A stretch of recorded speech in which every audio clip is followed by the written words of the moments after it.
नमस्कार साथियों, आपके अपने चैनल तेज सिविल्स एजुटेक पे आप सभी का स्वागत है। अब अपना लास्ट चैप्टर समास के अंदर जो बचा है, कौन सा समास है?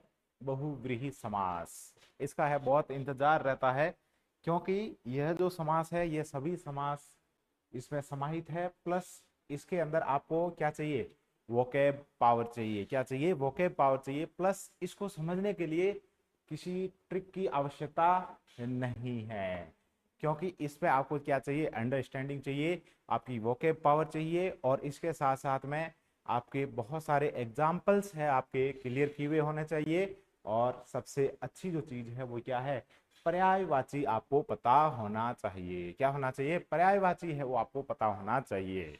अब आप ये मत बोल देना कि सर पर्यायवाची आपने करवाई नहीं। पर्यायवाची का अपना टॉपिक आएगा, उस वक्त है अपन क्या पढ़ेंगे? पर्यायवाची पढ़ेंगे। और उसमें है आपके जो बहुव्रीहि समास के उदाहरण है वो भी अपन रिपीट करेंगे। अपन लगातार है, जैसे जैसे अपन आगे बढ़ते हैं वैसे वैसे अपने पीछे वाले जो टॉपिक है वो भी क्या होते रहते हैं? रिवाइज होते रहते हैं। अब अपन देखते हैं कि बहुव्रीहि समास है वो क्या है, क्या इसमें किस प्रकार से बहुव्रीहि समास दूसरे समास से अलग है। इस समास में पूर्व पद या उत्तर पद कोई भी प्रधान नहीं होता है। इसका मतलब क्या है कि न तो आपका पहला पद जो दश है वो, और दूसरा पद क्या है आपका? आनंद, दोनों ही क्या नहीं होते हैं? प्रधान नहीं होते हैं। ये आपको ध्यान रखना है। कई बार क्या करते हैं आरपीएससी आपके पूछ लेती है कि ऐसा कौन सा समास जिसके अंदर दोनों पद प्रधान नहीं होते हैं, ऐसा प्रश्न भी पूछ सकती है। और एक तरफ है सभी की कौन सा पद प्रधान होता है, और सामने आपके समास लिखा हुआ आ सकता है, ऐसा प्रश्न भी आपके बन सकता है। तो आपको ध्यान रखना है, रटाफिकेशन नहीं करना है, समझना है, और उसको समझ करके आपको क्या करना है? प्रश्न का उत्तर देना है। बहुत अच्छा। दोनों पद प्रधान किसी में नहीं है बहुव्रीहि में। इसका मतलब क्या है कि सामासिक पद तीसरे पद संज्ञा जो है का विशेषण बन जाता है और उसी का अर्थ भी देता है। तीसरा पद है वो प्रधान होता है, और जो सामासिक पद है वो तीसरे पद है जो संज्ञा रहेगी, और उसमें क्या हो जाता है? समाहित हो जाता है, और वो क्या बन जाता है? विशेषण बन जाता है। विशेषण कौन सा बन जाता है? आपका पहला और दूसरा पद दोनों विशेषण बन जाता है। तीसरा जो पद होगा वो संज्ञा रहेगी, और वो विशेष्य रहेगा। जिसकी विशेषता है कौन बता रहा होगा? जिसकी विशेषता है वो आपके बता रहा होगा। आपके दोनों शब्द मिल करके विशेषता बता रहे होंगे, किसके? तीसरे की। और तीसरा पद क्या है यहाँ पे? क्या होता है? प्रधान होता है। ये आपको ध्यान रखना है, तो पूर्व पद ना उत्तर पद। अब इससे अपन क्या समझते हैं? इससे अपन समझते हैं एक एग्जाम्पल के साथ में, दशानंद शब्द अगर लिखा आ जाए, क्या है? दशानंद अगर शब्द लिखा आ जाए तो दश प्लस आनंद क्या है? मैंने आपको ऊपर भी लिखा है, यहां दोबारा लिख देते हैं। दश प्लस आनंद। आनंद का मतलब क्या होता है? आनंद का मतलब होता है मुंह। आनंद का मतलब होता है मुख। ये आनंद नहीं है, आनंद है। आनंद का मतलब मुख। और दश का मतलब क्या है? टेन। अब जिसके दश मुख हो, क्या हो? जिसके दश मुख हो या दश आनन वाले, दश आनन है जिसके, ये दोनों में से किसी भी तरह से इसका सामासिक विग्रह हो सकता है। तो जिसके दश आनन है, इसका मतलब क्या हुआ कि जिसके दश आनन है वो कौन है? वो है रावण। कौन है? रावण है। और जब आपके ये तीसरा पद प्रदान यहां हो जाएगा, और जो आपका पहला और दूसरा पद है या जो सामासिक पद है वो क्या बन जाएगा? विशेषण बन जाएगा। किसका विशेषण बन जाएगा? तीसरे पद का विशेषण बन जाएगा। जो तीसरा पद क्या रहेगा? संज्ञा रहेगा। क्या रहेगा? संज्ञा रहेगा। क्या किसी तरह का कंफ्यूजन नहीं है? इसका मतलब है कि इस समास के अंदर आपकी क्या होनी चाहिए? पर्यायवाची एकदम कंठस्थ होने चाहिए। नो डाउट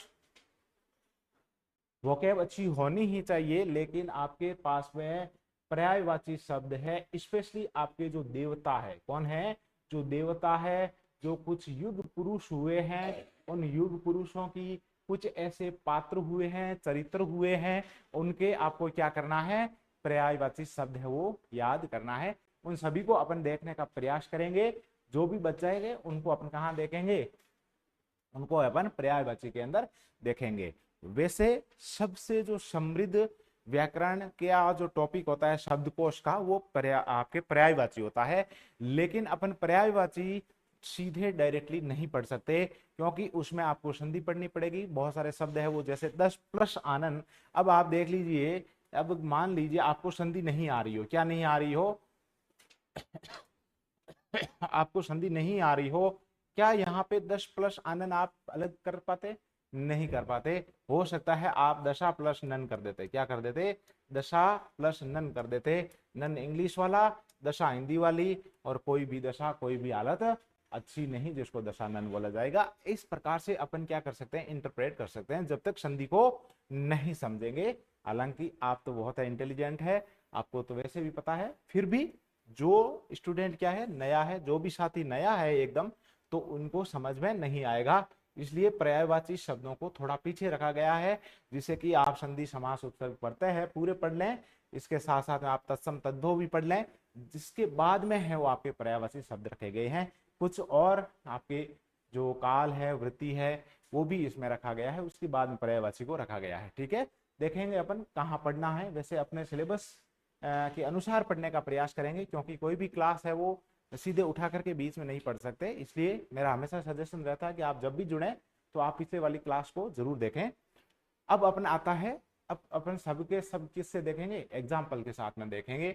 लंबोदर शब्द क्या है, लंबोदर, इसमें अपन साथ में है वो शब्द कैसे बना है वो भी देखेंगे। लंब प्लस उदर, ऊपर वाले जो है दशानन में कौन सी संधि है, दीर्घ संधि है। कौन सी संधि है, दीर्घ संधि है, ये आपको ध्यान रखना है। लंब प्लस उदर, ए के सामने उ आ जाए तो ओ बन जाए, गुण संधि हो गई। कौन सी हो गई, आपके गुण संधि हो गई, लंबोदर। और जिसका उदर है वो लंबा है, क्या है, जिसका उदर है वो लंबा है। पेट किसका लंबा है, उदर का मतलब क्या होता है, पेट, क्या होता है, पेट। और पेट किसका लंबा है, अपने गणेश जी के, किसके है, गणेश जी का। गण प्लस ईश गणेश हो जाएगा, गण प्लस ईश गणेश। और इस शब्द में भी कौन है, संधि कौन सी है, इसमें भी आपकी गुण संधि है। कौन सी संधि है, गुण संधि है। इन दोनों शब्दों में क्या किसी प्रकार का कंफ्यूजन नहीं। इस प्रकार से आपको क्या है, पढ़ने का प्रयास करना है। नेक्स्ट शब्द आता है पीतांबर। क्या आता है, पीतांबर। पीत प्लस अंबर, क्या है, पीत प्लस अंबर। अंबर किसको बोला जाएगा, मैंने आपको पहले ही एक बार बताया था। जैसे दिगंबर है, दिक प्लस अंबर। अंबर का मतलब क्या होता है, अंबर का मतलब होता है कपड़े। क्या होता है, कपड़े। और पीत क्या है, पीला। जिसके पीत है अंबर, या पीत अंबर है जिसका, और पीला वस्त्र कौन धारण करते हैं, आपके कृष्ण जी करते हैं। कृष्ण कन्हैया कैसे वस्त्र धारण करते हैं, आपके पीले वस्त्र धारण करते हैं। आपने फोटो देखा होगा, कौन सा है, पीतांबर। संधि इसमें कौन सी होगी, दीर्घ संधि। कौन सी होगी, ए और ए मिलकर के आ बनता है। सजातीय स्वर का क्या हो रहा है, दीर्घीकरण हो रहा है। क्या हो रहा है, दीर्घीकरण हो रहा है। बहुत अच्छा, तीनों एग्जाम्पल आपको समझ में आ गए होंगे। अब अपन पढ़ते हैं आगे। क्या है, चक्रधर। क्या है, चक्रधर। चक्र धारण करने वाला, या चक्र हाथ में है जिसके, जो चक्र को धारण करता है, या जिसके हाथ में चक्र है। चक्र किसके हाथ में है, विष्णु भगवान के हाथ में है, तो इनको क्या है, चक्रधर कहा गया है। नीलकंठ, नीलकंठ वाले, या नीलाकंठ है जिसका, या नीलकंठ है जिसका। और कौन है आपके, शिव जी। कौन है, शिव जी का जो कंठ है वो नीला है। नीला क्यों है, इसका कारण आप बताएंगे। ठीक है, आप कमेंट बॉक्स में लिखेंगे कि महादेव जी को, अपने महेश्वर को, शिव जी को नीलकंठ क्यों कहा जाता है, उनका कंठ नीला क्यों है। ठीक है, और महेश्वर में आपके क्या है, महा प्लस ईश्वर। महा प्लस ईश्वर आपका शब्द है। और जब ए और ई मिलेगा तो ए बनेगा। संधि कौन सी, गुण। कौन सी संधि, गुण संधि हो जाएगी। किसी प्रकार का कंफ्यूजन नहीं, बहुत अच्छा। शांत चित्त वाला शांत चित्त, क्या है, शांत चित्त वाला शांत चित्त हो जाएगा, क्योंकि अब यहाँ पे ध्यान रखना है, शांत है चित्त जिसका और शांत चित्त, शांत चित्त अब सर यहाँ पे लिखा हुआ नहीं है, इसका तीसरा अर्थ क्या हो गया, ऐसा एक इंसान जिसका चित्त क्या हो, शांत हो। चित्त का मतलब क्या है, मन है वो क्या रहे, शांत रहे, उसको क्या बोला जाएगा, शांत चित्त वाला। 12 शिंगा, 12 सींग है जिसके, 12 शिंगा, और 12 शिंगा क्या है, एक तरह का हिरण है। क्या है, 12 शिंगा एक तरह का क्या है, हिरण है। 12 सींग अगर अपन बात करें इसको, 12 सींग जब मिलेंगे तो क्या वास्तव में उसके 12 सींग है, नहीं, उसके सींग दो ही है, लेकिन एक सींग के ऊपर सींग है, वो छोटे छोटे सींग है वो लगे हुए हैं, और वो 12 सींगा एक प्रकार का हिरण होता है। तो वो तीसरा शब्द है, इसमें क्या होता है, प्रधान हो जाता है। क्या 12 सींगा बोलते ही आपके दिमाग में क्या आता है, 12 सींगा हिरण आता है, इसलिए तीसरा जो है वो पद है वो क्या हो जाएगा, आपका प्रधान हो जाएगा। फिर है फटे हैं कान जिसके, या फटे कान वाला क्या है, कनफटा। आपके आसपास अगर किसी का कान है वो फटा हुआ है, क्या है, कान अगर फटा हुआ है और कन फटा शब्द आते ही आपका दिमाग कहाँ चला जाता है, उस आदमी के, आपके कान है उसके पास में चला जाता है। इसका मतलब है कन फटा भी एक तरह का क्या हो सकता है, इंसान हो सकता है, जानवर हो सकता है। लेकिन यह तीसरा अर्थ रूढ़ क्यों हो रहा है, क्योंकि अपन कन फटा यह सोच नहीं पा रहे हैं कि सभी इंसानों के कान फटे हुए हैं, लेकिन जिसका कान फटा हुआ है उसके बारे में अपना तुरंत है वो क्या चला जाता है, ध्यान चला जाता है। हो सकता है अपने को पता नहीं हो, जैसे कुछ पर्यायवाची शब्द आएंगे उनका है वो पता नहीं होगा, तो अपन है वहां तक नहीं जा पाते हैं। वाक की है जो देवी, वाग देवी किसको बोला जाता है, सरस्वती को। किसको बोला जाता है, सरस्वती को बोला जाता है। अब यहाँ पे तो वाग लिखा हुआ है, वहां पे वाक का लिखा हुआ है, तो आपने देखा होगा कि आप व्यंजन संधि का एक रूल है, क्या है, व्यंजन संधि का रूल है कि कै का क्या हो जाएगा, गे हो जाएगा, क्या हो जाएगा, गे हो जाएगा, सामने है वो क्या आएगा, उसको आप लिखेंगे कमेंट बॉक्स में। क्या लिखेंगे, कमेंट बॉक्स में लिखेंगे कि सर कौन से रूल के अंदर है कै का गे हो जाता है, जो वाग देवी बन जाता है, वाग प्लस देवी वाग देवी हो जाएगा। वाग देवी किसको बोला जाता है, सरस्वती को बोला जाता है, क्योंकि सरस्वती का जब आशीर्वाद होता है तभी अपना जो कंठ है वो एक मधुर वाणी, एक ज्ञान वाणी है वो अपने को दे पाता है। ठीक है, अब अपने पास में कुछ ऐसे शब्द मैंने लिखे हैं, आगे हो सकता है कि इसका अलग से है वो आ सकता है, लेकिन यहाँ पे मैंने प्रैक्टिस के लिए कि आप कितना समझ पा रहे हैं, कमल नैन, क्या है, कमल नैन है। इस नैन को अपने को क्या लिखना है, कमल नयन लिखना है। क्या लिखना है, कमल नयन। क्या लिखना है, कमल नयन। कमल के समान है जिसके नयन, या नयन है जिसके कमल के समान, वो क्या हो जाएगा, कमल नयन। ठीक है, जिसकी बहुत क्या है, सुंदर आंखें हैं। कमल का जो फूल होता है उस फूल की पंखुड़ी जो खिली हुई है उसके समान जिसकी आंखें हैं उसको क्या बोलेंगे, कमल नयन बोलेंगे। हो सकता है स्त्री या पुरुष किसी की भी आंखें कैसी हो सकती है, कमल नयन हो सकती है। अब कमल नयन आपने जैसे ही शब्द बोला और आपको जिसकी आंखें प्रिय लगती है, जिसकी आंखें कमल के समान है, तो आपका ध्यान है उस तरफ चला जाएगा, उसकी आंखों में चला जाएगा या उसके आंखों में चला जाएगा। ठीक है, अंशुमाली। अंशुमाली, अंशुमाली किसको बोला जाता है, यह आप खुद देखेंगे। ठीक है, अंशुमाली किसको बोला जाता है। फिर है वीणा पाणी। वीणा पाणी का मतलब क्या होता है, पानी जो शब्द है यह है पानी, कौन सा, यह पानी जो शब्द है इसका मतलब है हाथ। क्या है, हाथ। और वीणा का इसका मतलब क्या है, वीणा है जिसके पानी में, वीणा है जिसके हाथ में, जिसके हाथ में। अरे किसके हाथ में वीणा है, सर वीणा है वो सरस्वती के हाथ में है। किसके हाथ में है? सरस्वती माता के हाथ में क्या है? वीणा है। ठीक है, तो वीणा पाणी किसको बोला जाएगा? आपके सरस्वती माता को। इसका मतलब है सरस्वती का आपकी वाग्देवी भी हो गया, वीणा पाणी भी पर्यायवाची हो गया, और हाथ का पर्यायवाची क्या हो गया? पाणी हो गया। ठीक है, समझ में आ रहा है कि नहीं आ रहा है? बिल्कुल, बहुत अच्छा। अब इसके देख लीजिए आप, वीणा है पाणी हाथ में जिसके, वीणा पाणी। फिर आता है पद्मासना। पद्म किसको कहा जाता है? पद्म है आपके फूल, पद्म है कमल को कहा जाता है, और जिसके आसन क्या है? कमल है, तो उसको क्या बोला जाएगा? पद्मासना। पद्म के ऊपर बैठने वाली, पद्म के ऊपर आसन जिसका है, यहाँ पे आपके दीर्घ संधि पद्म प्लस आसन हो जाएगा। और आ इसलिए है क्योंकि यह दोनों स्त्रियां हैं, लक्ष्मी और सरस्वती का दोनों का क्या है? दोनों का पर्यायवाची क्या है? दोनों क्या है? स्त्रीलिंग है, इसलिए उसको आसना बोला गया।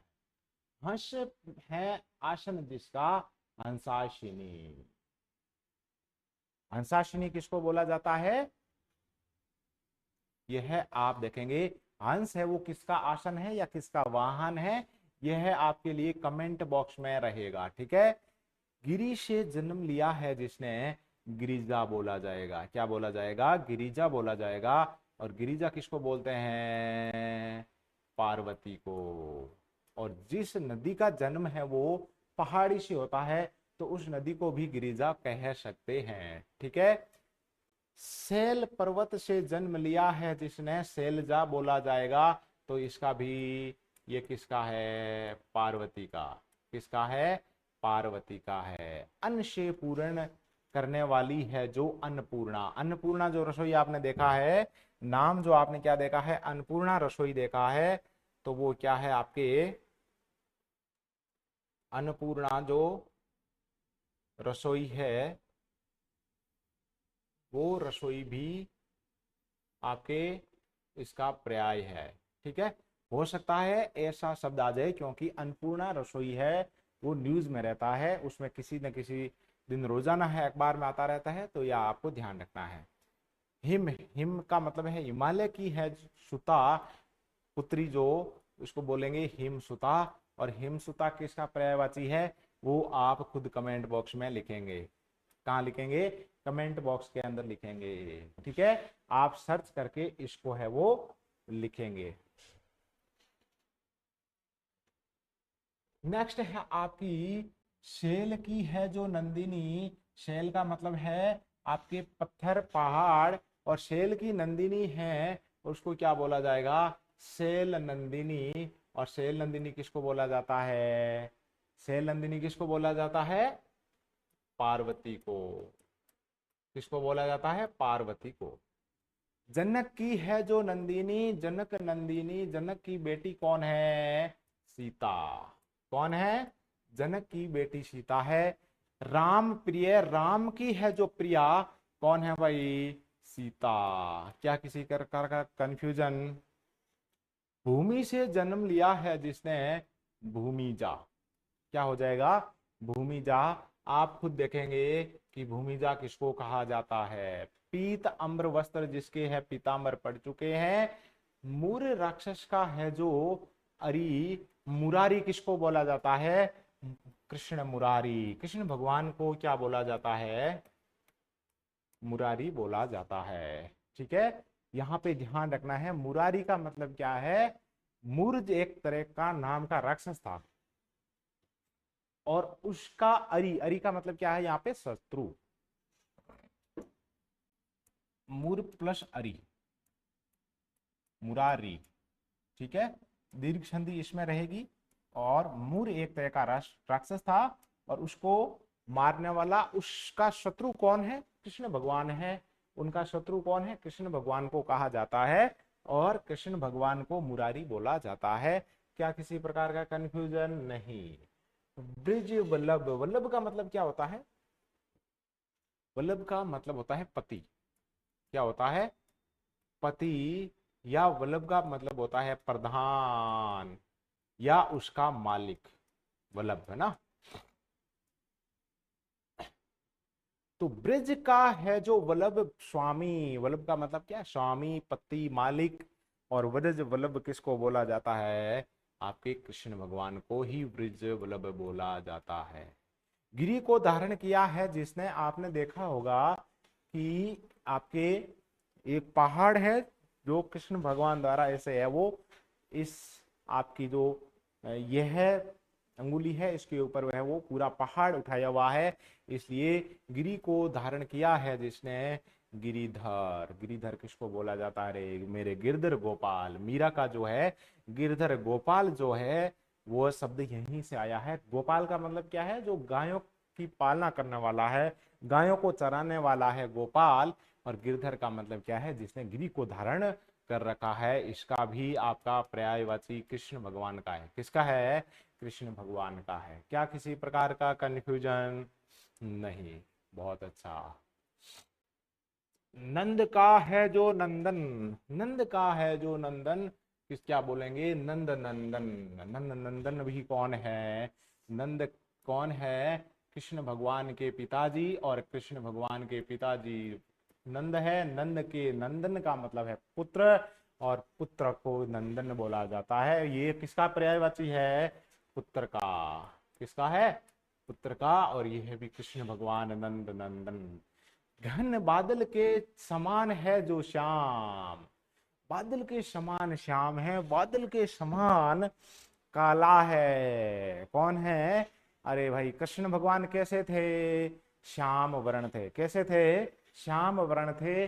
थोड़े क्या थे, सांवले थे। अरे काले को काला मत बोलो, सांवला बोलो। क्या बोलो, सांवला बोलो। और सांवला किसके समान, सांवला है आपके बादल के समान, क्योंकि बादल है वो क्या होते हैं, सांवले होते हैं, काले होते हैं, इसलिए घन श्याम। घन के समान है जो श्याम, उसको क्या बोलेंगे, घनश्याम। और घनश्याम भी किसको, कृष्ण भगवान को। ठीक है। मधु राक्षस था और उसका क्या किया था, शूदन का मतलब होता है वध किया। और किसने किया, वो भी आपके कृष्ण भगवान ने ही किया। किसने किया रे, कृष्ण भगवान ने। कंस का है जो अरी, और कंस का अरी कौन था, वो भी कंसारी आपके कौन है,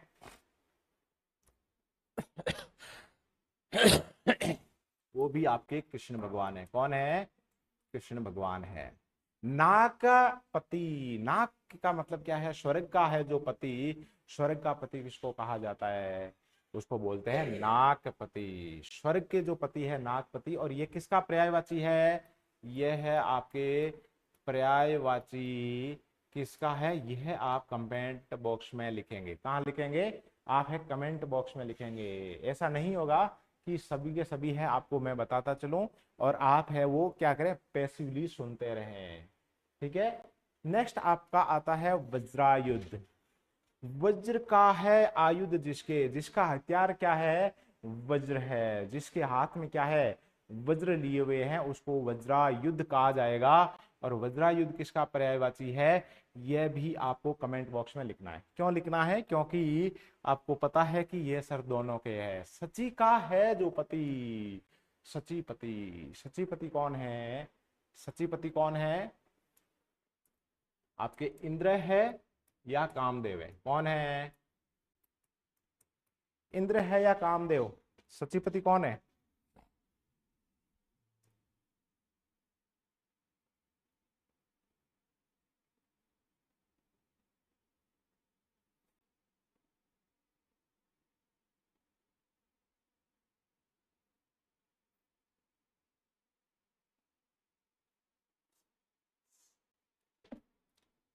सचीपति किसको बोला जाता है, जिसकी वाइफ कौन है, सची। और सची की वाइफ आपको ध्यान रखना है इंद्र है। कौन है, इंद्र है। और कामदेव की पत्नी का नाम क्या है, रति है। तो रतिपति आ जाए, रति देव आ जाए, तो क्या करना है आपको, कामदेव करना है। और मान लीजिए क्या आ जाए, सची आ जाए। दोनों थोड़े से कंफ्यूजिंग है, आपको ध्यान रखना है, आपको याद रखना है। सच्ची आते ही क्या चिपका देना है, इंद्र भगवान को लगा देना है। अब आपका आज का कमेंट बॉक्स में एक और आपका काम रहेगा कि इंद्र भगवान के जितने भी पर्यायवाची है और शची के जितने भी पर्यायवाची है, इंद्र और शची के जितने भी पर्यायवाची है, दोनों को आपको कमेंट बॉक्स में लिखना है, क्योंकि शची के भी कुछ है वो पर्यायवाची है और आपके इंद्र के भी कुछ पर्यायवाची है। शची का जो पर्यायवाची होगा उसके पीछे क्या लगा दें, उसके पीछे पति देव ऐसा कुछ लगा दें तो क्या हो जाएगा, इंद्र का पर्यायवाची हो जाएगा। इंद्र के जितने भी पर्यायवाची है उसके पीछे आपके आप णी लगा देंगे, जैसे इंद्राणी लगा दिया तो इंद्राणी किसका हो जाएगा, सच्ची का पर्यायवाची हो जाएगा। आपको इंद्र और सच्ची दोनों के पर्यायवाची लिख करके आपको कमेंट बॉक्स में कमेंट करना है, जितने भी हो, ठीक है, जितने भी आप है सर्च कर पाए। आप चैट जीपीटी का भी सहारा ले सकते हैं, ठीक है ना। वज्र है पानी में जिसके वज्र पाणी, हाथ में जिसके वज्र है, वज्र जिसका आयुध है, किसको बोला जाता है, इंद्र को बोला जाता है। अरे पिछले जो प्रश्न था उसका तो रिप्लाई यहाँ पे मिल गया, चलिए कोई नहीं, क्योंकि आप है वो उसको कमेंट बॉक्स में लिख चुके हैं, इसलिए अब मैंने आपको बता भी दिया है तो उसमें कोई दिक्कत वाली बात नहीं है। देवों का है जो राजा देवराज, देवराज भी किसको बोला जाता है रे, इंद्र को बोला जाता है। किसको बोला जाता है, इंद्र को बोला जाता है।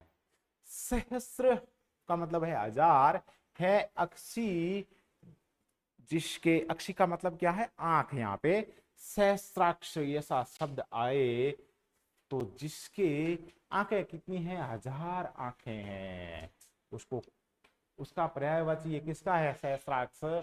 यहाँ पे ध्यान रखना है सहस्र प्लस अक्षी है और ये मिलकर के क्या बन जाएगा, सहस्त्राक्ष बन जाएगा। दीर्घ इसमें संधि है, सहस्त्राक्षी भी शब्द आ सकता है लेकिन आपको सहस्त्राक्षी नहीं करना है, सहस्त्राक्ष करना है। और यह किसका है, यह आपका कामदेव का है। किसका है, अरे कामदेव को बहुत सुंदर माना जाता है।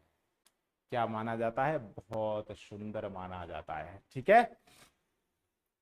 फिर है आपके बिना अंक का है जो अनंग, अनंग का मतलब क्या है, जो बिना अंक का है। अन्न प्लस अंग क्या है, अन्न प्लस अंग, व्यंजन संधि इसमें रहेगा, अन इसमें उपसर्ग रहेगा, अन तो क्या हो जाएगा उपसर्ग, व्यंजन इसमें आपकी क्या हो जाएगी संधि, जिसका अंग नहीं हो। क्या किसी ने कामदेव को देखा है, नहीं। कामदेव एक बिना किसी अंग का इंसान है और वो एक मन में उत्पन्न होने वाला है। क्या है, मन से ही अपने मान लिया है, मन में जन्म लेता है जो मनोज, जो मन में उत्पन्न लेता है मनोज। और मनोज भी किसका पर्यायवाची है, कामदेव, क्योंकि ये मन की ही क्या है, एक तरह से उत्पन्न या मन से ही एक तरह से उत्पन्न की हुई कल्पना है, इसलिए इसको मनोज भी बोला जाता है। किसको बोला जाता है, कामदेव को। रति का है जो कांत, रतिपति रति कांत, सती सची कांत आ जाते ही आपकी क्या हो जाएगा, इंद्र। और रति किसकी पति है रे, रति कांत किसकी है, कामदेव की, पहले ही मैंने बता दिया। मकर, मकर का मतलब है मछली का चित्र है ध्वज पर जिसके, मकर ध्वज किसको बोला जाता है, ये आप कमेंट बॉक्स में खुद लिखेंगे। और मछली के पर्यायवाची भी लिखेंगे, क्या करेंगे, मछली के पर्यायवाची भी लिखेंगे। जब आप मछली के पर्यायवाची लिखेंगे तो आपको पता चलेगा कि किस प्रकार से मगरमच्छ और मछली के कुछ है वो समान है। क्योंकि आप देखेंगे कि जितने भी पानी के अंदर जो जीव रहते हैं, कौन से, जो जलचर है, पानी के अंदर सभी रहने वाले जीवों को जलचर कहा जाएगा। तो सभी का पर्यायवाची क्या बन जाएगा, जलचर बन जाएगा, ठीक है। पक्षी का जैसे क्या होता है, नभचर होता है, जो भी पक्षी उड़ेगा, पक्षी हमेशा उड़ेगा, ऐसा कोई पक्षी है जो उड़ता नहीं है, ठीक है। कौन सा है, पेंगुइन, कौन सा है, पेंगुइन है, लेकिन वो अपन बाद में देखेंगे उसको जीके के अंदर आपको जो भी पढ़ेगा वो देखेंगे, ठीक है। फिर है आपके कुसुम सर। कुसुम ने फूल के हैं सर बाण जिसके, सर का मतलब है बाण। आपको क्या करना है, फूल के भी आपको पर्यायवाची देखने हैं और आपको बाण के भी देखने हैं। बाण के ध्यान रखना है आपको, एक होता है बाण, एक होता है धनुष। क्या होता है, बाण के, धनुष के और तरकश के, इन तीनों के एक साथ लिख लेना। बहुत कंफ्यूजिंग होते हैं, कहीं पे तुणीर लिखा हुआ आता है और अपन किसका कर देते हैं, बाण का सही कर देते हैं। ऐसा नहीं है, धनुष के पर्यायवाची अलग रहेंगे, बाण के अलग रहेंगे और तरकश के अलग रहेंगे। क्योंकि बाण है वो धनुष के अंदर है, वो क्या होता है आपके खींचा जाता है, और उस बाणों को रखने के लिए यहाँ कंधे के पीछे क्या होता है, तरकश होता है, और उस तरकश से बाण को निकाल करके धनुष से छोड़ा जाता है। तो बाण, धनुष और तरकश तीनों के पर्यायवाची क्या रहेंगे, अलग रहेंगे। क्या रहेंगे, अलग रहेंगे। इसलिए आपको क्या करना है, आपको किसके किसके, फूल के, यहाँ फूल में लिख देता हूं आपको, फूल के, बाण के, धनुष के और तरकश के, तीनों के अलग अलग याद कर लेना। अपन जब पर्यायवाची पढ़ेंगे उसमें भी इसको है क्लियर करेंगे। और इसके अंदर से मैं आपको लिख के दे देता हूं कि यहां से अगर स्टैंडर्ड पेपर बना, क्या बना, स्टैंडर्ड पेपर बना, तो यहां से पर्यायवाची का एक प्रश्न है आएगा। फूल को अलग कर लीजिए, हो सकता है फूल में से नहीं, लेकिन बाण, धनुष और तरकश तीनों को क्या करते हैं अपन जनरली एक ही तरह से देखते हैं और इनके पर्यायवाची मिक्स हो जाते हैं। लेकिन आज के बाद में आप क्या नहीं करेंगे, इनके पर्यायवाची मिक्स नहीं करेंगे। बहुत अच्छा, ये भी किसका है, आपके कामदेव का है। किसका है रे, कामदेव का है, ठीक है। 5 फूलों के सर हैं जिसके, सर का मतलब है यहाँ पे भी क्या है, पास पंच सर। क्या है, पास पंच सर है, इसका हो जाएगा। फिर है मन में सृजित होता है, मनसिज, मनोज, ये आपके दोनों के दोनों किसके हैं, चंद्र है चूड़ सिर पर जिसके, ये आपके दोनों को दोनों, ये भी कामदेव का, किसका है, कामदेव का है, ठीक है। अब आप देख सकते हैं, एक और प्रैक्टिस कर सकते हैं कि कामदेव के जितने भी पर्यायवाची है उनको एक साथ में लिख दीजिए, कहीं पे भी गलती नहीं होगी। लेकिन वो पर्यायवाची में करना है, सबको सब है बोलेंगे कि सर है वो क्या करते हैं, पढ़ाते कम है और असाइनमेंट ज्यादा देते हैं। हालांकि पढ़ाने का तरीका भी वही होना चाहिए, ब्रेन स्टॉर्मिंग जिसको बोला जाता है, जहाँ पे आप है क्या करते हैं, अपने माइंड को चलाते हैं। और जब आपकी आदत पड़ जाएगी कि यह अलग अलग है, जैसे चंद्रचूड़ आ गया, क्या आ गया शब्द, अगर चंद्रचूड़ आ गया, शूल पाणी आ गया, पशुपति आ गया, पंचानन आ गया, आशुतोष आ गया, बाघंबर आ गया या लंबोदर आ गया, तो आपके कौन से पर्यायवाची है, कौन सी इसमें संधि है, कौन सा पर्याय आपका प्रत्यय लगा हुआ है, कौन सा परसर्ग लगा हुआ है, ये शब्द है, तत्सम है, तद्भव है, ये सभी के सभी जब आपके माइंड में चलने लगेंगे, ये सभी पहिए हैं जो घूमने लगेंगे। आपने देखा होगा कि जो मेक इन इंडिया का क्या है, आपके लोगो है शेर, उस शेर के अंदर सारे पहिए हैं वो घूम रहे हैं, क्या है, घूम रहे हैं। वैसा ही आपका माइंड होना चाहिए। शब्द आ गया पशुपति, तो ध्यान रखना है आपको, क्या ध्यान रखना है कि पशुपति शब्द आते ही आपके मन के अंदर वो सारे जो पहिए हैं वो घूमने लग जाएंगे, उपसर्ग वाले, प्रत्यय वाले, आपके पर्यायवाची वाले, समास वाले, संधि वाले, ये सभी के सभी इस तरह से आपके पहिए घूमेंगे। जिस प्रकार से मेक इन इंडिया की जो शेर है उसके अंदर जो पहिए घूमते हैं, ठीक है, उसको ब्रेन स्टॉर्मिंग अपन कह सकते हैं। चंद्रचूड़ है जिसके सिर पर, जैसे शिव जी को आपने देखा होगा, किसको, शिव को अपने देखा होगा, शिव जी के जो सर है उसके ऊपर क्या है, चूड़ा है, क्या है, चंद्र का जो है चूड़ा बना हुआ है, जुड़ा है वो बना हुआ है, उसको चंद्रचूड़ कहा जाएगा। कांटा है पानी में जिसके, अरे त्रिशूल किसके हाथ में है रे, शूल। शूल का मतलब क्या है, अपन ने देखा था त्रिशूल, एक शब्द है आपका त्रिशूल, और त्रिशूल के अंदर कौन सी समास है, तो सर इसमें त्रि आ गया, तो 3 कांटों वाला 3 आ गया तो इसमें कौन सा होगा सर? द्विगु समास इसमें है। लेकिन जब शूल पानी आ जाए, क्या आ जाए? पानी आ जाए, तो आपने देखा होगा शिव जी के पास में क्या है? आपके त्रिशूल है, और वही त्रिशूल जो कांटा है पानी में जिसके, किसके हाथ में? रे शिव जी के हाथ में। किसके हाथ में है? अपने महेश्वर के हाथ में है। शिव जी के हाथ में क्या है? कांटा है। 5 है आनन मुख जिसके। 5 आनन किसके हैं? अब आपको देखना है, एक मैं आपको लिख देता हूं। पंचानन, ठीक है। एक आपके दशानन, क्या है? दशानन। एक है आपके षडानन, पंचानन।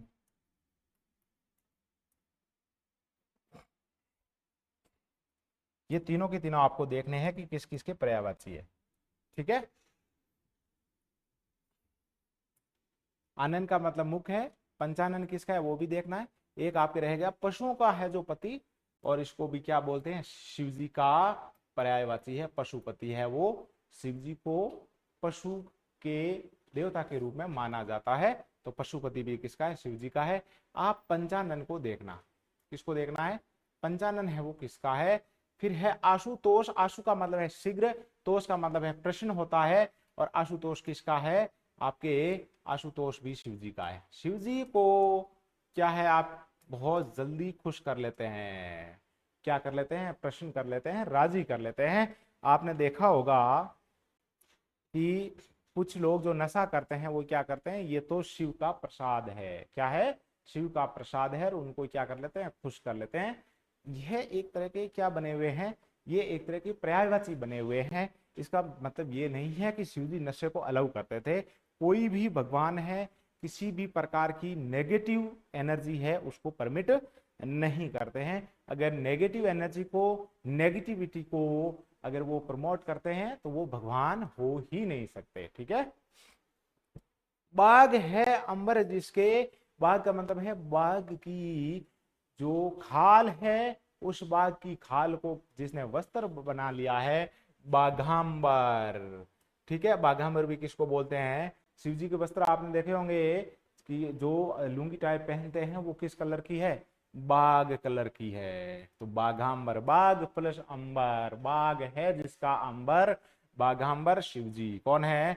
शिव जी। लंबा है उधर पेट जिसका, ये किसका आ गया रे? आपके लंबोदर गणेश जी यहाँ पे आ गए हैं। कौन आ गए हैं? गणेश जी यहाँ पे आ गए हैं, ठीक है। सभी देवता के पीछे जी है वो आप बाय डिफॉल्ट मान लीजिए, क्योंकि यहाँ पे अपन है किसी देवता की पूजा नहीं कर रहे हैं, या किसी देवता को छोटा बड़ा नहीं कह रहे हैं। किसी देवता के ऊपर कोई किसी प्रकार का कंपटीशन, किसी तरह का वक्तव्य है वो नहीं है। यह अपने को एक एज ए स्टडी अपन पढ़ रहे हैं, और वहां पे अगर सभी के पीछे जी लगाएंगे तो क्या होगा? तो है आपकी क्लास थोड़ी लंबी हो जाएगी, टाइम है वो ज्यादा लगेगा। इसलिए जी है कई बार मैं यूज करूंगा, लेकिन जहां जी यूज नहीं हो रहा है वहां पे भी आपको जी मानना है, ठीक है। यह एक तरह की मास्टर स्लाइड मैंने आपको सामने रख दी है कि जी पहले से ही सभी के सामने जी लिखा हुआ है। एक दंत, आपने देखा होगा कि जो सूंड है गणेश जी की, उसके अंदर एक ही दांत है, और इसको क्या बोला जाएगा? एक दंत जिसका क्या है? एक दांत है, और उसको भी क्या बोला जाएगा? गणेश जी का है आपका पर्यायवाची। किसका है? गणेश जी का है। वक्र है तुंड जिसका, वक्रतुंड। वक्रतुंड किसको कहा जाता है? वक्रतुंड भी गणेश जी को कहा जाता है। आपने देखा होगा संस्कृत का श्लोक भी है, वक्रतुंड महाकाय, ठीक है ना। फिर है मूषक चूहा है वादन जिसका। वादन नहीं है यहाँ पे, वाहन है ना, वाहन चूहा है।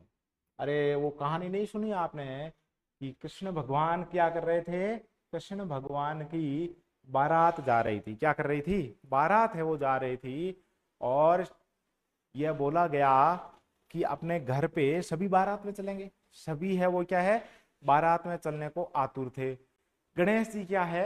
गणेश जी थोड़े अपने जैसे होते ना ढीले ढाले मेरे जैसे, और उनको खाने के बड़े शौकीन थे। तो बारात है वो रवाना हो रही थी, खाने के व्यंजन है वो बन चुके थे, सबने है वो खाना खा लिया।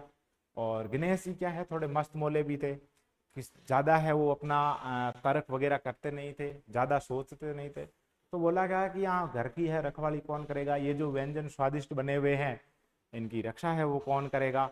तो सबने है वो मिलकर के, क्योंकि बारात तो सबको जाना था, ठीक है, क्योंकि दूसरे जो मेहमान हैं उनकी मेहमानवाजी के लिए सभी है वो आतुर थे। सब लोग हैं वो घूमना चाहते थे, सभी बारात में एंजॉय, डीजे वगैरह है वो भी थे वहाँ पे, ठीक है ना। तो सभी है वो डांस करते हुए जाना चाहते थे वहाँ पे। कृष्ण भगवान के ससुराल में है वो सुंदरियों के दर्शन सभी करना चाहते थे। तो सब चाहते थे कि हम क्या है बारात में जाएं। तो घर कौन रहेगा, अब घर के लिए है वो गणेश जी को रख दिया कि गणेश जी आप है घर रहिए, यहाँ पे आपके ऊपर पूरा जिम्मा है, आप बहुत बड़े जिम्मेवार है वो आदमी है, इसलिए आपको यहाँ रहना है। और आप किसी भी प्रकार का व्यंजन, किसी भी प्रकार का भोजन है वो वहाँ यहाँ आप करते रहिए, और घर की और इन व्यंजनों की आपको सुरक्षा करनी है। गणेश जी है वो मान गए, ठीक है। और बारात है वो रवाना हो चुकी है, और सभी देवता है विराजमान है, और आगे सबसे जो आगे रथ चल रहा है, जो फॉर्चूनर है, उस फॉर्चूनर में कृष्ण भगवान बैठे हैं। और उन कृष्ण भगवान की जो फॉर्चूनर की पीछे वाली जो सीट है उस पे कौन बैठे थे, नारद जी। कौन बैठे थे, नारद जी बैठे थे। और जब तक किसी तरह का बारात के अंदर खटका नहीं हो और बारात शांति से चले जाए ससुराल वालों के पास में, या कोई भी काम है अंजाम तक मंजिल तक पहुंच जाए, तो फिर नारद भगवान का है वो क्या हो जाए, उनका है जो कर्म है वो कर्म क्या हो जाए, उनके कर्म है विच्छेद हो जाए। जब तक नारद भगवान का कोई रोल नहीं हो तब तक क्या नहीं होगा, तब तक है वो किसी प्रकार का काम अंजाम नहीं होगा। फिर होता क्या है, नारद जी वहां से वापस उतरते हैं, सभी है वो डीजे पे डांस कर रहे हैं, सभी है वो अच्छे अच्छे कपड़े पहने हुए, बीच में है वो होटल के अंदर है वो खाने वाने की सबकी है वो व्यवस्था भी कर दी। तो नारद जी वहां से उतरते हैं और वापस जाते हैं कि गणेश जी आपको तो पागल बना दिया, क्या कर दिया, आपको तो पागल बना दिया, और आपको यहाँ रख लिया और सारे लोग एंजॉय कर रहे हैं, बस मैं आपका एक चहेता हूँ, मुझे है वो अच्छा नहीं लगा, मुझे है वो नागवार लगा, इसलिए मैं तो है वो वापस आ गया कि आपको लेके ही चलूंगा, नहीं तो मैं भी नहीं जाऊंगा। अरे गणेश जी ने बोला कि ये बात थी क्या, मुझे तो पागल बना दिया, घर पे रख दिया, और इसका मैं क्या करूं खाने वाले का, मैंने तो एक बार खा लिया लेकिन इतना एंजॉय।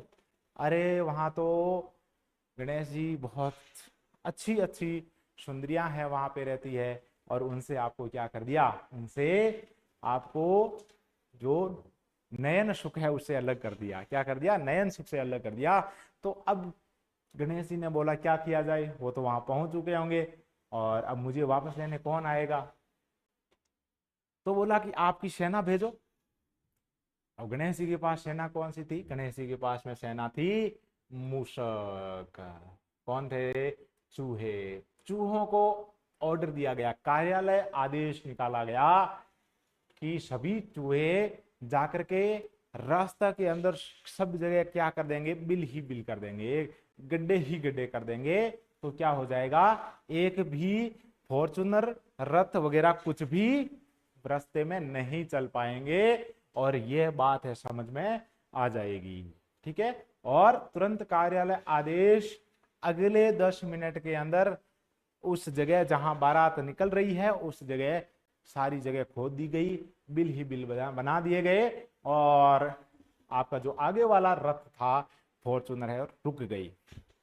कृष्ण भगवान को समझ में आ गया कि बीच में जो होटल में अपन रुके थे उस होटल से नारद भगवान है वापस नहीं बैठे, नारद भगवान वापस नहीं बैठे, और गणेश कृष्ण भगवान को शक हो गया कि नारद भगवान ने अपना काम अपना धर्म है वो निभा दिया है, और ये जो फोर्स है वो कहाँ से आई है, कार्यालय आदेश की एक प्रति है वो कृष्ण भगवान को भी भेज दी गई कि आप है वो इसको क्या करें, इसको ध्यान में रखें, संज्ञान में ले। कृष्ण भगवान ने हाथों हाथ है वो गणेश जी को बुलाया और गणेश जी को यहाँ तक नारद भगवान ने समझा दिया कि अब तो आपको जिद करनी चाहिए कि कृष्ण भगवान से पहले है वो मेरी शादी होनी चाहिए। ठीक है, किससे होनी चाहिए, यह भी एक शर्त है, ये भी एक कहानी है, कभी अपन दूसरी क्लास में देखेंगे। तो वहां पे क्या होता है कि नारद भगवान क्या करते हैं, नारद भगवान कृष्ण गणेश जी को बोल देते हैं कि पहले शादी किसकी, अरे भाई की पहले शादी होगी, भाई की शादी पहले, भाई पहले है वो क्या होगा, बंधन में बंधेगा और उसके बाद में है वो कृष्ण भगवान बनेंगे। तो उनकी रिद्धि और सिद्धि दोनों से शादी भी होती है और उनको मनाया जाता है, गणेश जी को साथ में भी ले जाया जाता है। और यह भी नारद भगवान ने बोला कि गणेश जी आपको क्यों नहीं लेके गए पता है, कि आप क्या हो, आप है सुंदर नहीं हो, आपका मुंह कैसा है, आपका गणेश जी, कृष्ण भगवान ने बोला कि मैं तो बहुत क्या हूं, सुंदर हूं, लेकिन आप क्या हो, वक्रतुंड हो, क्या हो आप, वक्रतुंड हो। अब मैं उम्मीद करता हूं कि आप इस कहानी से काफी कुछ है वो समझ चुके होंगे। गिरिजा का है जो नंदन, गिरिजा नंदन, तो गिरिजा किसको बोला जाता था, अरे पार्वती को। पार्वती का बेटा कौन था, गणेश जी। कौन थे, गणेश जी। गिरिजा नंदन पार्वती नंदन, ठीक है ना। गिरिजा किसको, पार्वती को। सभी एक दूसरे से मोदक प्रिय, मोदक का मतलब क्या है, लड्डू, और जिसको लड्डू प्रिय थे, अरे गणेश जी तो बारात में जाने को राजी नहीं थे, इतने लड्डू अच्छे लगते थे उनको कि उनको मोदक प्रिय है वो बोला जाता था। क्या बोला जाता था, मोदक प्रिय है वो बोला जाता था। गणों शिव के सेवक का है जो पति, गणपति, गणपति गणेश, ठीक है। पद्म कमल है नाभि में जिसके, नाभि है उसके नाभि के अंदर जो क्या है आपके कमल है, उसको क्या है, पद्मनाभ बोला गया है। और ये पद्मनाभ किसका पर्यायवाची है, यह आपको बताना है। पुंडरिक, पुंडरिक का मतलब होता है कमल, ये मैंने आपको पहले बोल रखा है पिछली क्लास में कि कमल के पर्यायवाची आप देख लेना कि समान अक्षी है जिसकी पुंडरीकाक्ष, यह आपके किसमें आ सकता है, दीर्घ संधि का एक तरह का एग्जाम्पल है, वहां पे भी आपका आ सकता है। तो पुंडरीक के समान, कमल के समान जिसकी क्या है आंखें, तो कमल नयन या पुंडरीक अक्ष, पुंडरीकाक्ष, ये दोनों के दोनों किसके हैं, किसके पर्यायवाची है, यह भी आपको देखना है, ठीक है। गरुड़, गरुड़ पक्षी जो है उसका चित्र है और वो किसके ध्वज पर है, गरुड़ ध्वज किसको बोला जाता है, किसको बोला जाता है, विष्णु भगवान को। किसको बोला जाता है, विष्णु भगवान को। और गरुड़ ही विष्णु भगवान का क्या है, वाहन है। फिर है आपके विश्वंभर, किसको बोला जाता है, विश्व का भरण करता है जो विश्वंभर। ऋषिक इंद्रियों का है जो ईश, ऋषिकेश। विष्णु और कृष्ण दोनों को क्या बोला जाता है, ऋषिकेश। यह शब्द बार बार आता है और अपन जनरली इसको है ऐसे लिखते हैं ना, ऋषिकेश, ऋषिकेश। लेकिन जो ऋषिक होता है उसको क्या बोला जाता है, ऋषिक का मतलब है आपकी इंद्रियां, और इंद्रियों का जो ईश है उसको ऋषिकेश, और ऋषिकेश विष्णु और कृष्ण दोनों का पर्यायवाची है। फिर है श्री, श्री का मतलब है लक्ष्मी का है जो ईश, श्रीश, कितना अच्छा शब्द है। यह भी आपका कौन सी है, दीर्घ संधि है, श्री प्लस ई, श्रीश, और श्रीश भी किसका है, विष्णु का, किसका है, विष्णु का। अब एक बार क्या हुआ कि एक छोटा सा एग्जाम्पल मैं देता हूं कि हमारे 12th के अंदर प्रिंसिपल साहब थे, तो वो क्या हुआ कि कोई हमारा माननीय गुरुदेव थे, वो उनका क्या है रिटायरमेंट था, और उनके दिमाग में वो होता ना कभी श्रीमान या श्रीमती, है ना, कि उन्होंने श्रीमान बोलने के बजाय श्रीमती बोल दिया कि श्रीमती अब क्या बोलें, क्योंकि वहां पे एक जो पुरुष गुरुदेव थे उनका क्या होना था, रिटायरमेंट होना था, और श्रीमती वो शब्द बोल चुके थे अपने स्पीच के अंदर। हालांकि उनको बाद में याद आ गया कि मैंने श्रीमान की जगह है वो श्रीमती बोल दिया है, और अब मैं है वो क्या नहीं बोल सकता, अब मैं उनका नाम नहीं बोल सकता। तो गुरुजी क्या हो गए, आप अपने प्रिंसिपल साहब क्या है चक्कर में पड़ गए, लेकिन उन्होंने तुरंत संभाल लिया इसको। और कैसे संभाला, क्योंकि वो संस्कृत और हिंदी दोनों के अच्छे ज्ञाता थे। तो उन्होंने बोला कि श्रीमती, कि श्री का मतलब है, श्री का मतलब क्या है, लक्ष्मी। श्री का मतलब क्या है, लक्ष्मी। और मति का मतलब क्या है, बुद्धि। मति का मतलब क्या है, बुद्धि। लक्ष्मीवान, क्योंकि वो रिटायरमेंट आ रहे थे, ग्रेचुइटी वगैरह मिलकर के 30-40 लाख उस वक्त मिलते थे। तो लक्ष्मी, लक्ष्मी की आप रिटायरमेंट तो आ ही रहे हैं, तो अच्छे खासे पैसे हैं आपके पास में, और बुद्धि आपके पास में है ही, क्योंकि आपने 30-40 साल सर्विस की है। तो श्रीमती इसका मतलब है आपके धनवान और बुद्धिमान अपने माननीय गुरुदेव का रिटायरमेंट है, उनको उसने इस तरह से सर ने है बात को संभाला। तो श्री का मतलब क्या है, श्री का मतलब लक्ष्मी और मति का मतलब बुद्धि। तो श्रीमती इसीलिए महिलाओं को बोला जाता है, क्योंकि वो क्या करती है, पैसों को संजो के रखती है, खर्च नहीं करती है, और बुद्धिमान तो होती ही है। क्या होती है, बुद्धिमान होती ही है, ये हंसने की बात नहीं है।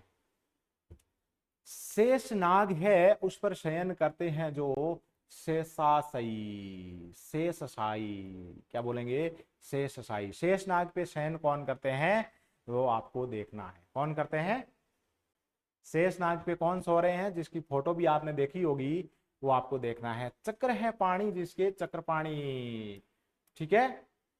मधु राक्षस है उसका जो रिपु शत्रु है, मधु रिपु है, उनको बोला गया है। दामन से बंधा है उदर जिसका, विष्णु को भी बोला जाता है दामोदर है। दामन से बंधा उदर जिसका, जो उनका पेट है वो दामन से बंधा हुआ है। आपने देखा होगा इस तरफ से जैसे दूल्हा बांधता है, वैसे अपने कृष्ण और विष्णु भगवान दोनों के वो बंधे हुए हैं। ये भी आपके चक्रपाणी वगैरह ये से सही सब किसके है, विष्णु भगवान के पर्यायवाची है। 6 मुख है जिसके, 6 मुख किसके है, 6 मुख है आपके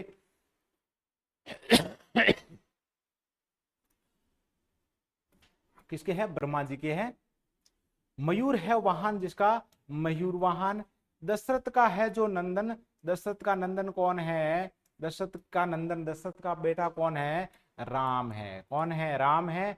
रघुकुल का है जो पति, रघुपति। रघु का है जो नाथ, रघुनाथ। यह भी आपके किसका है, राम के पर्यायवाची है, ठीक है, भगवान राम के पर्यायवाची है।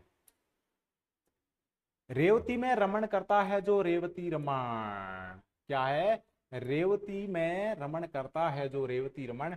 इसका पर्यायवाची आपको देखना है, ये किसका पर्यायवाची है। रोहिणी का है जो नंदन, रोहिणी नंदन। यह भी आपको देखना है। हल को धारण जो करता है, हलधर, हलधर किसको बोला जाता है, बलराम को बोला जाता है। किसको, हलधर है वो बलराम को बोला जाता है। सूत मतलब, सूत का मतलब है सारथी का है जो पुत्र, सूत पुत्र, सूत पुत्र। सूत मतलब है शास्त्री, सारथी, सारथी का जो पुत्र है, पुत्र नहीं होगा यहाँ, पुत्र होगा ना, मिस्टेक हो गया।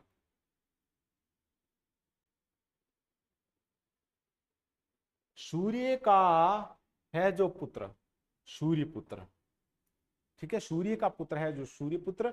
और ध्यान रखना है, सूर्य पुत्री किसको बोला जाता है, सूर्य पुत्री है वो बोला जाता है यमुना को। किसको बोला जाता है, यमुना को। इसलिए इसका सूर्य सुता भी होता है, सूर्यजा भी होता है। इसका जो पर्यायवाची होता है वो क्या होता है, सूर्यजा भी होता है, सूर्यजा।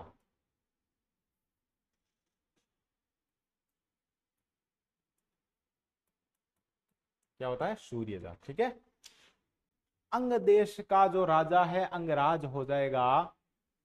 सिंह है वाहन जिसका, दुर्गा है उसका वाहन क्या है, सिंह वाहिनी हो जाएगा।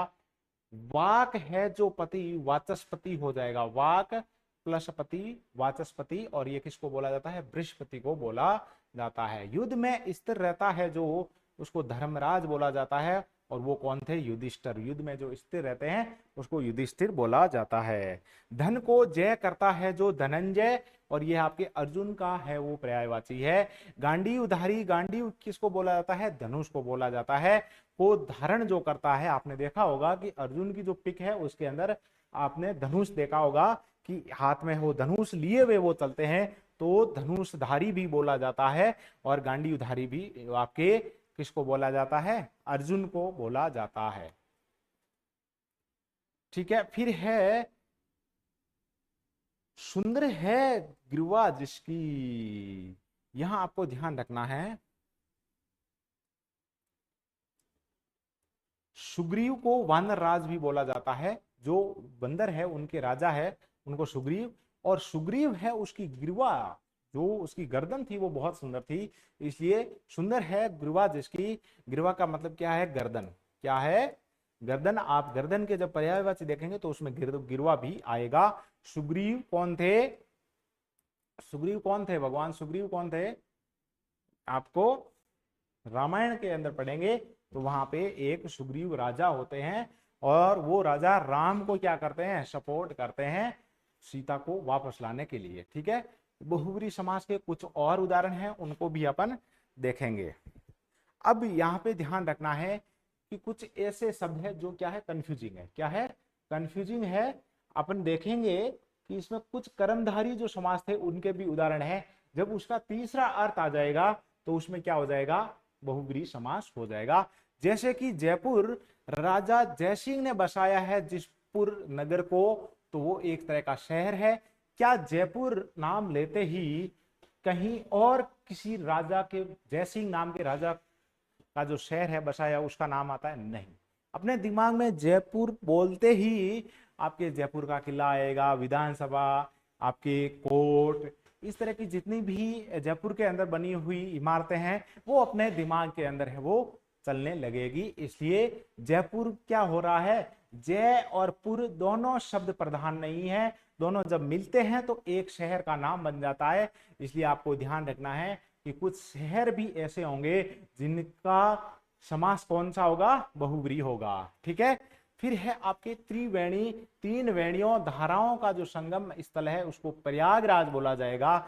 जब आपके त्रिवेणी है वो संगम बोला जाए तो क्या आपके त्रिवेणी संगम बोलते ही किसी दूसरे जगह का नाम आता है? नहीं। त्रिवेणी बोलते ही, त्रिवेणी संगम बोलते ही किसका नाम आता है? उस नाम आता है प्रयागराज का।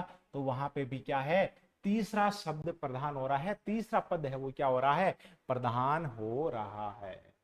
फिर है रत्न है गर्भ में जिसके, रत्न गर्भा। रत्न गर्भा का नाम आते ही अपने को क्या याद आता है? कि हीरे जवाहरात, सोने, सोना, आपके प्लेटिनम, प्लेटिनियम, यूरेनियम, सब के सब जितने भी रत्न हैं वो कहाँ मिलते हैं? पृथ्वी के अंदर मिलते हैं। कहाँ मिलते हैं? पृथ्वी के अंदर मिलते हैं। इसलिए पृथ्वी को रतन गर्भा बोला जाता है। रतन गर्भा बोलते ही इसका नाम याद आता है, दिमाग में क्या घूमने लगता है? पृथ्वी के अंदर की जो बनावट है, संरचना है, वो अपने को माइंड में घूमना शुरू हो जाती है।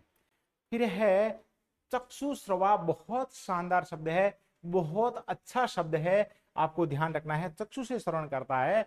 चक्षुश्रवा शब्द आते ही अपने को क्या याद रखना है? सांप। क्योंकि सांप के क्या नहीं होते? कान नहीं होता। अगर आपने देखे होंगे कि आजकल तो वह वो वैसी बुक्स नहीं आती है, पहले आपके ठेलों पे जो ठेले लगे हुए थे उसके ऊपर कुछ छोटी छोटी बुक्स आती थी जहां पे लिखा होता था कि ऐसा देश जहां पे मच्छर नहीं पाए जाते हैं, सांप। ऐसा देश जहां पे रात्रि को सूर्य दिखता है, नॉर्वे। इस प्रकार के जो प्रश्न होते थे उसमें ये लिखा होता था कि ऐसा जानवर जिसके कान नहीं होते तो उसको क्या बोला जाता था? सांप। और सांप है वो अगर कान नहीं है तो वो श्रवण किससे करते हैं? वो श्रवण करते हैं आंखों से। ठीक है, तो उसको चक्षु श्रवा, आंखों से श्रवण करता है सांप। तीसरा अर्थ है वो रूढ़ हो जाता है। लोहागढ़, लोह के समान अजय गढ़ है जो भरतपुर का किला जो बना हुआ है लोहागढ़। लोहागढ़ देखते ही क्या आपको कोई दूसरा किला याद आता है? नहीं, लोहागढ़ याद आता है। ठीक है, ना तो वहां लोहा का मीनिंग है ना गढ़ का मीनिंग है। मीनिंग किसका है? लोहागढ़ जो किला बना हुआ है उसका। चौपाई 4 है पद जिसमें एक छंद विशेष। चौपाई जब नाम आए तो ध्यान रखना है एक छंद विशेष है। यह मैंने आपको बताया था कि द्विगु समास का भी उदाहरण हो सकता है, क्योंकि इसमें 4 पद लिखे हुए होते हैं, उसको चौपाई वाला बोला जाता है। लेकिन क्या हर कोई दोहा भी कितने पद का हो सकता है? 4 का हो सकता है। सखी भी हो सकती है। लेकिन चौपाई के अंदर स्पेशली आपके मात्राओं का भी क्या रहता है? मात्राओं भी फिक्स रहती है। और चौपाई नाम लिखते ही आपको क्या याद आएगा कि इतने पहले पद में, इतने दूसरे पद में, तीसरे चौथे पद में अगर इस प्रकार का बंधन हो तो उसको चौपाई बोला जाएगा। तो चौपाई बोलते ही आपको चौपाई छंद की याद आने लगती है। किसकी याद आने लगती है? चौपाई छंद की याद लगने आती है। तो एक छंद विशेष के अंदर है, इसका अर्थ क्या हो जाएगा? रूढ़ हो जाएगा। मही का पालन जो करता है वो राजा है। महीपाल राजा को बोला जाता है। मही का मतलब क्या है? मही का मतलब होता है धरती, पृथ्वी, अर्थ, जिसको बोला जाता है महीपाल।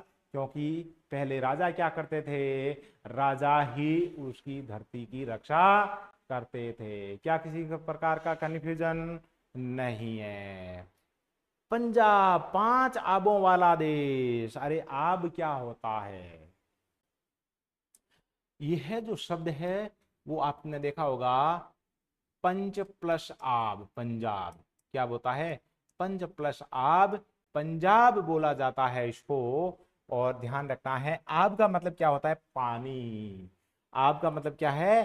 पानी। और वहां से 5 नदियां निकलती है और 5 नदियों का अलग अलग है वो क्या है? आब का क्षेत्र बना हुआ है। और इस आब के क्षेत्र को पंजाब कहा जाता है। ठीक है, 5 आबों वाला क्षेत्र पंजाब। लेकिन पंजाब क्या कहीं राजस्थान के अंदर भी तो 5 नदियों का जो समूह है वो उसको पंजाब बोला जा सकता है? नहीं। पंजाब नाम सुनते ही आपके दिमाग में क्या घूमने लगती है? आपके दिमाग में पटियाला घूमने लगता है, आपके दिमाग में है वो चंडीगढ़ घूमने लगता है, आपके दिमाग में पगड़ी घूमने लगती है और आपके दिमाग में भांगड़ा घूमने लगता है। ठीक है, 12 सींगा, इसको अपन पहले पढ़ चुके हैं। 12 है सींग जिसके, हिरण की एक प्रजाति है। लेकिन यहाँ पे ध्यान रखना है कि 12 सींगा, 12 में 12 शब्द लिखा हुआ है, तो अपन आंख बंद करके क्या नहीं कर दें? द्विगु समास नहीं कर दें। क्योंकि सर आपने बताया था कि यहाँ पे क्या होना चाहिए? सर यहाँ पे 12 है वो लिखा हुआ होना चाहिए, संख्यावाची शब्द होना चाहिए, लेकिन उसके साथ साथ में समूह का बोध भी कराए। लेकिन समूह का बोध भी करवा दे, लेकिन अर्थ तो तीसरे में रूढ़ हो जाएगा। इसका कोई मीनिंग नहीं है जब तक आपके हिरण की प्रजाति को नहीं रेफर करते हैं। ठीक है, मंदोदरी, मंद छोटा है, मंद का मतलब छोटा, और उदरी का मतलब क्या है? पेट। और जिसका पेट छोटा है, मंदोदरी। और मंदोदरी किसकी पत्नी थी? रावण की पत्नी थी। मंदोदरी नाम किसका था? मंदोदरी। मंदोदरी का नाम सुनते ही आपके दिमाग में क्या आता है? आपके दिमाग में आता है कि रावण की प्रिया। किसकी प्रिया? रावण की प्रिया का है, आपको दिमाग में आता है। क्या हर किसी जिस महिला का पेट छोटा है उसको मंदोदरी बोल सकते हैं? नहीं बोल सकते। मंदोदरी तो सिर्फ रावण की पत्नी को है बोला जाएगा। अर्थ क्या हो रहा है? अर्थ है आपके तीसरे पद में समाहित हो रहा है। सूरदास, सूर्य का जो दास है उसको क्या बोला जा सकता है? सूरदास। लेकिन सूरदास नाम आते ही आप क्या करते हैं? आप सूरदास जी जो अंधे हैं, एक कवि है सूरदास जी, उसका आपके माइंड के अंदर है वो रिप्रेजेंटेशन होता है। छत्तीसगढ़ का समूह, छत्तीसगढ़, छत्तीसगढ़ों का जो समूह है, अब यहाँ पे देख लीजिए आप, समूह भी है और 36 शब्द भी लिखा हुआ है। लेकिन क्या छत्तीसगढ़ का मतलब गांव हो सकता है?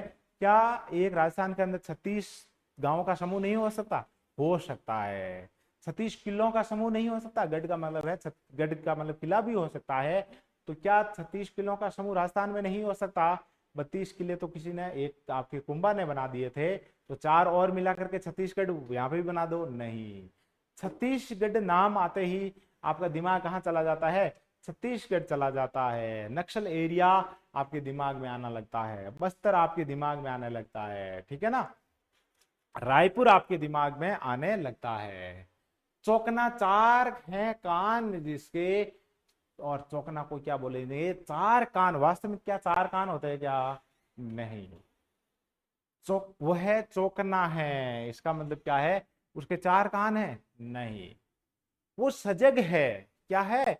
चौकन्ना का मतलब है वो सजग है, बहुत ज्यादा सजग है, इसलिए उसके कान क्या है? उसके 2 कान किस कान के बराबर काम कर रहे हैं? 4 कान के बराबर काम कर रहे हैं, बहुत ज्यादा श्रवण शक्ति है उसकी, ठीक है।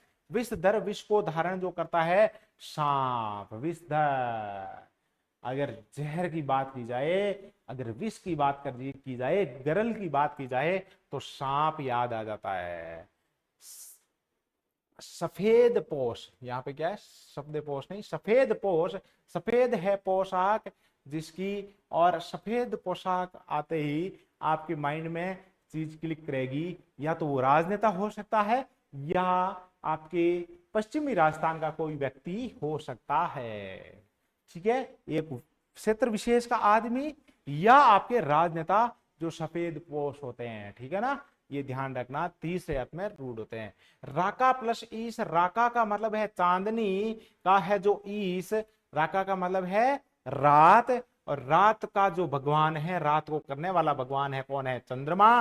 और राकेश किसका पर्यायवाची बन जाएगा? चंद्रमा का। यहां पे मैंने एक शब्द पहले आपको लिखा था, अंशु मालिका, आप खुद बताएंगे।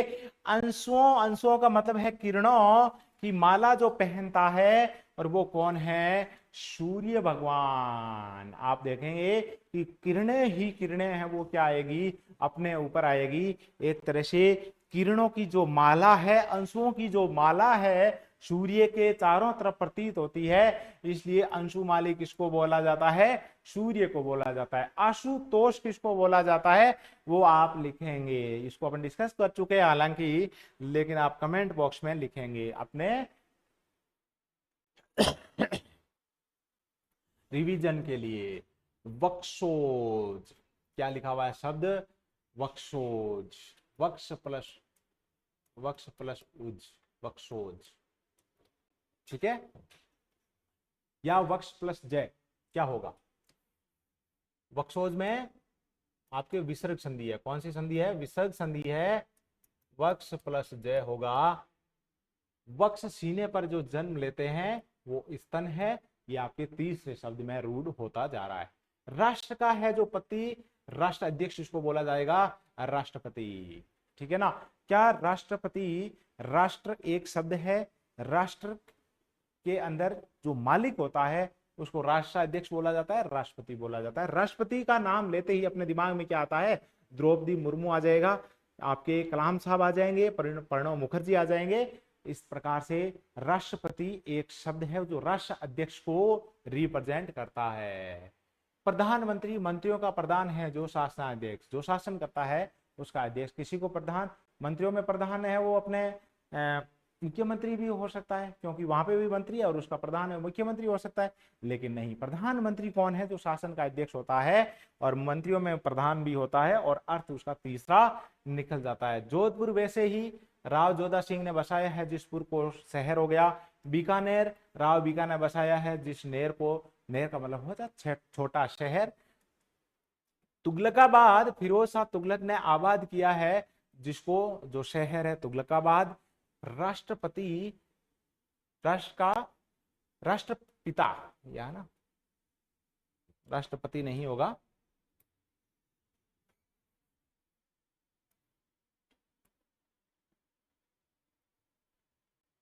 राष्ट्रपिता। राष्ट्रपिता, राष्ट्र का है जो पिता, महात्मा गांधी। राष्ट्रपिता का नाम आते ही अपन का क्या सेंस होता है? महात्मा गांधी का नाम याद आता है। शाखा मृग, शाखाओं पर दौड़ने वाला मृग, शाखा मृग किसका है? जो बंदर होते हैं, वानर, उनका क्या है, पर्यायवाची है, शाखा मृग। ठीक है, ये ध्यान रखना है आपको, यहां से आपके पर्यायवाची शब्द भी आ सकता है। उदयपुर, राजा उदय सिंह ने बसाया है जिसपुर को। उदयपुर एक क्या है, शहर का नाम है। किसका नाम है, एक शहर का नाम है। जमशेदजी टाटा ने बसाया है जिसपुर को। जमशेदपुर एक शहर है। हिमालय, हिम बर्फ का आलय, घर है जो पर्वत विशेष के लिए हिमालय आ गया। दुर्वासा, बुरे हैं वासा वस्त्र जिसके एक क्रोधी ऋषि दुर्वासा मुनि हुए थे, उनको दुर्वासा कहा गया। और दुर्वासा एक बुरे वस्त्र जो पहनते थे, इसका मतलब क्या है, हर आदमी जो बुरा वस्त्र पहनता है, फटे कटे वस्त्र पहनता है, या आपके कोई खराब घर में रहता है, तो उसको अपन दुर्वासा नहीं बोलेंगे, लेकिन दुर्वासा उसी को बोलेंगे जिसको, जो एक ऋषि मुनि थे जिनका वस्त्र या वास है वो बहुत बुरा था। शिव सुत वाहन, शिव के सुत का वाहन है जो, और वो कौन है, मयूर। मोर किसका वाहन है, शिव के सुत कौन थे, गणेश जी। कौन थे, गणेश जी। और गणेश जी का वाहन कौन है, गणेश जी का वाहन कौन है, मयूर। नहीं, मयूर नहीं है। गणेश जी का वाहन तो चूहा था, मूषक वाहन अपने पड़ा। तो फिर यह जो शिव सुत है, ये कौन है, शिव जी के जो दूसरे पुत्र थे, कौन थे, उसका नाम आप खुद है वो क्या करेंगे, खुद है वो आप बताएंगे। अब मैं बता देता हूं आपको, कार्तिकेय। कौन थे, शिव जी के दूसरे पुत्र थे कार्तिकेय। कार्तिकेय का जो वाहन था मयूर, और उसको क्या बोलते हैं, मयूर वाहक भी बोला जाता है।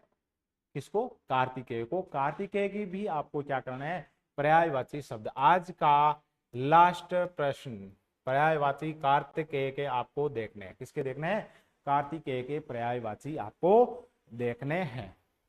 यहां अपना समास का जो चैप्टर है वो पूरा होता है। बहुब्रीहि समास को अपन ने देख चुके हैं। आपको क्या करना है, जब आप पर्यायवाची पढ़ें तो वहां पे ध्यान रखना है आपको कि कहीं कोई शब्द है वो अगर तीसरे अर्थ में रूढ़ हो रहा है या तीसरा अर्थ उसका निकल रहा है, तो वहां पे क्या हो जाएगा, वहां पे बहुब्रीहि समास हो जाएगा। स्पेशली आपके भगवान के, आपके शहरों के, या इस जो पर्यायवाची है वो लगभग है आपके बहुब्रीहि समास में आएंगे। सभी नहीं आएंगे, कुछ द्विगु में भी आएंगे, लेकिन द्विगु, कर्मधारय, तत्पुरुष, उनके बहुत सारे जो एग्जाम्पल्स है जिसका तीसरा अर्थ निकल रहा हो, जिसका तीसरा पद है वो प्रधान बन रहा हो, तो वहां पे क्या हो जाएगा, बहुब्रीहि समास हो जाएगा। आपको कंफ्यूज होने की जरूरत नहीं है। अगर एक शब्द आ जाए, जैसे कि फॉर एग्जाम्पल आगे पीताम्बर, पीत है अंबर जिसके, और वहां पे बहुब्रीहि समास नहीं लिखा हुआ है ऑप्शन में, तो आपको कर्मधारय कर देना है। लेकिन मान लीजिए आपके तत्पुरुष भी लिखा हुआ है, कर्मधारी भी लिखा हुआ है, बहुब्रीहि समास भी लिखा हुआ है, तो आपको क्या करना है, बहुब्रीहि करना है। कर्मधारय और बहुब्रीहि दोनों लिखा हुआ है तो आपको बहुब्रीहि करना है। क्योंकि आजकल आपने देखा होगा एक पैटर्न ये चल रहा है कि सबसे उपयुक्त विकल्प का चयन करें। तो सबसे उपयुक्त विकल्प कौन सा होगा पीताम्बर के लिए, वो आपका बहुब्रीहि होगा, क्योंकि पीताम्बर पीत है अंबर जिसके, कृष्ण भगवान, और ये आपके तीसरे पद में है, इसका अर्थ निहित हो रहा है। इसका मतलब क्या है, सबसे उपयुक्त कौन सा है, बहुब्रीहि समास है। इसमें आपको किसी प्रकार का कंफ्यूजन अगर हो समास के अंदर, तो आप क्या कर सकते हैं, आप एक कमेंट बॉक्स के अंदर लिख सकते हैं। आपको सारी जो पिछली क्लास है समास की वो आपको देखनी है। आप हो सके तो अपनी स्पीड को बढ़ा के देख लीजिए, जिन्होंने नहीं देखी है, लेकिन आपको देखनी जरूर है। यहाँ मैं पहले बता देता हूँ, फ्री का मतलब ये नहीं है कि यहाँ पे किसी तरह का कॉम्प्रोमाइज है वो किया गया है।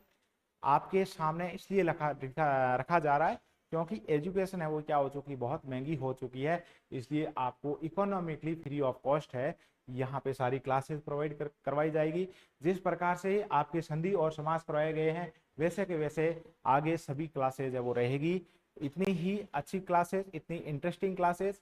और मैं प्रयास ये करूंगा कि आपको कहानी के थ्रू, जैसे आपको मैंने एक कहानी बताई, उसमें बहुत सारे जो कैरेक्टर है, पात्र है, उनका बताया, उनका रोल क्या रहता है। जब आप नारद भगवान के पर्यायवाची पढ़ेंगे और इस कहानी को इंटरलिंक करेंगे, तो आपको लगेगा कि वास्तव में नारद भगवान क्या काम करते थे, और उस काम के अनुसार ही उनका क्या पड़ गया, नाम पड़ गया। क्या पड़ गया, नाम पड़ गया। तो आपका आज का जो टास्क है वो मैंने दे दिया है किसके अंदर, कमेंट बॉक्स में लिखने के लिए। और ये आपको जैसे जैसे आप लिखेंगे, आप जैसे जैसे रिवाइज करेंगे, जैसे जैसे अपनी एक्टिव लर्निंग जिसको बोलते हैं, आप क्या करते हैं जनरली हमेशा यही आदत रहती है कि मुझे आज है वो संधि के कुछ एग्जाम्पल देखने हैं, और स्पेशली किसी जैसे मान लो स्वर संधि के एग्जाम्पल देखने हैं, आपने यूट्यूब पे सर्च किया स्वर संधि के एग्जाम्पल, और आगे है वो आपकी सर्दी आ ही रही है, रजाई में आप घुसे हुए हैं, ईयरफोन लगाया हुआ है, आपका दिमाग कहीं और चल रहा है।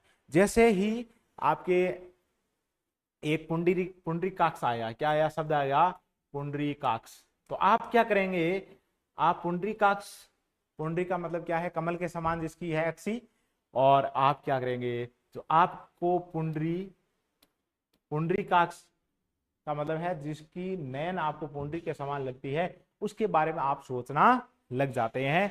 और बाकी आगे वाले जो भी पर्यायवाची है 3-4 या जो भी 3-4 अपने एग्जाम्पल किए हैं, वो आपके 5 मिनट का एक गैप आ जाता है। इसलिए मैं हमेशा ये प्रयास करता हूं कि आपसे कमेंट बॉक्स के अंदर लिखें, आपको उस पुंडरीकाक्ष में आप जहां डूबे हुए हैं उसको वापस आपको ला करके क्लास में रखा जाए, आपको ला करके वापस उस यूट्यूब की क्लास के अंदर है वो आपको रखा जाए। इसलिए मैं प्रयास करता हूं कि आपको कमेंट बॉक्स के अंदर लिखवाने का, जिससे कि आप एक्टिव लर्निंग कर सकें। इसके साथ में ही आज की क्लास यहीं पूरी करते हैं।